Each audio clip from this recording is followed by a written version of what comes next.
Bonjour, j'espère que vous allez bien. Aujourd'hui, je vais vous montrer comment réaliser une anse élastique que vous pouvez utiliser comme une poignée, de cette façon-là, ou comme une bandoulière. Donc dans ce cas-là, il faudra la prévoir un peu plus large, selon vos envies, tout simplement. Cette anse, elle est largement ajustable, elle est vraiment pratique, elle est super agréable à faire, elle s'adapte à tout ce que vous voulez faire. Par contre, faites bien attention, hein, elle est élastique, donc ajustée vraiment à vos besoins. Pour vous donner une idée un petit peu des longueurs qu'il faudrait faire pour une poignée, alors si c'est pour un enfant, je vous conseille entre 30 et 35 cm. Tout dépend ce que vous allez mettre, bien sûr, dans la pochette. Bref, ce que vous mettrez au bout de cette poignée.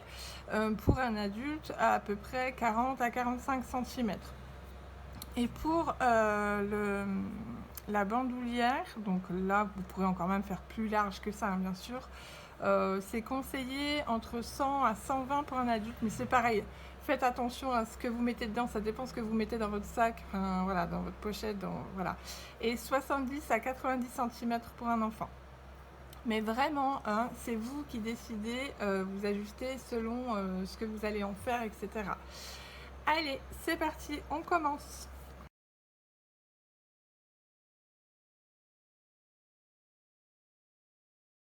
Alors, on va commencer.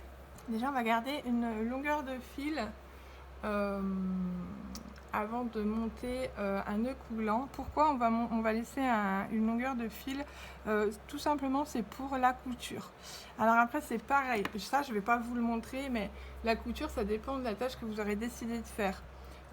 Soit vous faites un retour comme ça, vous glissez ensuite l'anneau, enfin vous glissez l'anneau et vous faites la couture comme ça, soit c'est directement d'un côté et d'un autre de la pochette, soit c'est les deux ensemble, voilà. Donc c'est pour ça que je vous dis de garder du fil de couture avant de faire le nœud coulant. Après, bien sûr, vous vous adaptez. Je préfère vous préciser que ce soit plus pratique pour vous en fait. Donc là, on va faire la façon poignée. Donc on va monter une chaînette de 5 mailles en l'air.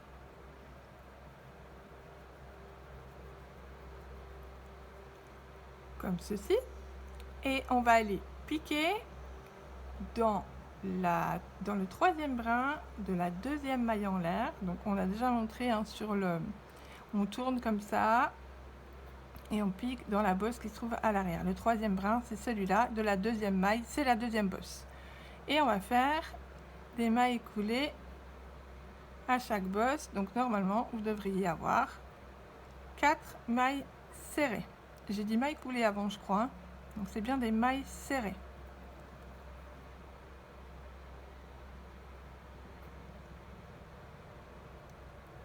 Hop. Voilà. Donc là, on a la base. Une maille en l'air et on tourne.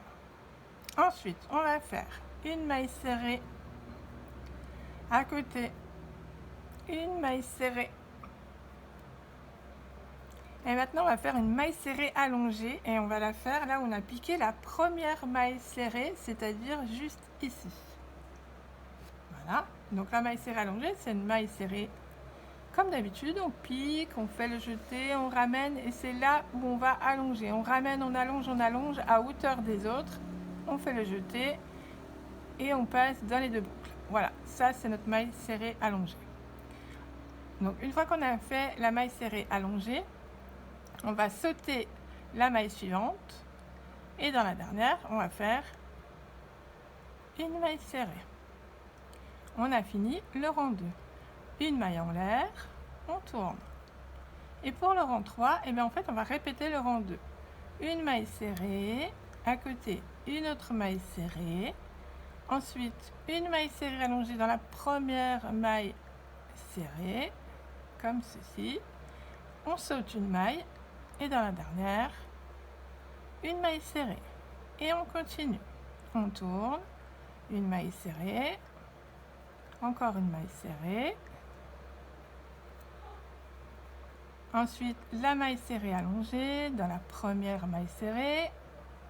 On saute une maille et dans la dernière, une maille serrée. Et en fait, on va s'amuser à répéter ce rang 2 le nombre de fois nécessaire pour notre ouvrage. Voilà, vraiment rien de bien compliqué, vraiment très agréable. Il va plutôt super vite une fois qu'on a bien compris où piquer. Et il est plutôt costaud.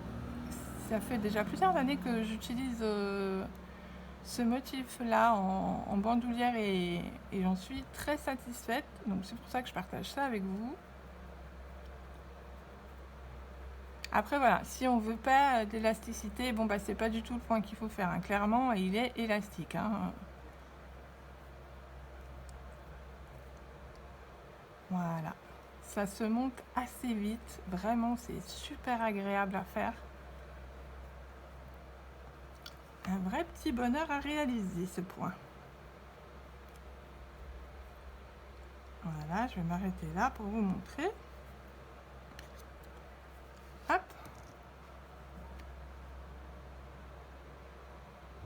D'un côté et de l'autre. Alors quand vous avez terminé, une fois que vous avez monté le nombre de rangs nécessaires, faites 4 mailles serrées avant de faire la maille en l'air et de couper, pour que ça termine de la même façon que ça a commencé, tout simplement. Donc après, faites attention que ça soit dans le même sens ou pas, selon comment vous allez coudre.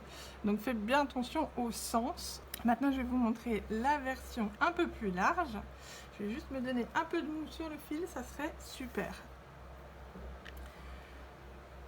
Donc, j'ai déjà fait la maille en l'air, je tourne, je vais faire une maille serrée, à côté une autre maille serrée, dans la maille précédente une maille serrée allongée, je saute une maille, dans la prochaine une maille serrée, dans la précédente je fais une maille serrée, je saute une maille et dans la dernière une maille serrée. Voilà, donc vous montez bien un nombre impair et ensuite vous avez vu, c'est la répétition, je vais vous remontrer, hein. C'est la répétition qui sera toujours la même, hein. Une maille serrée, à côté une maille serrée, dans la maille précédente une maille serrée allongée, je saute une maille, dans la prochaine une maille serrée, dans la précédente une maille serrée allongée, je saute une maille serrée, je tourne, une maille serrée, une autre maille serrée, dans la précédente une maille serrée allongée, je saute une maille, dans la suivante une maille serrée, j'ai besoin du mou, voilà. Dans la précédente une maille serrée allongée, je saute une maille, dans la dernière une maille serrée, une maille en l'air, on tourne. La dernière fois une maille serrée, à côté une maille serrée, dans la précédente là où on a piqué une maille serrée allongée, je saute une maille, dans la suivante une maille serrée, dans la précédente la maille serrée allongée, je saute une maille et dans la dernière une maille serrée. Imaginons que je sois à la fin. 1, 2, 3, 4, 5 et 6.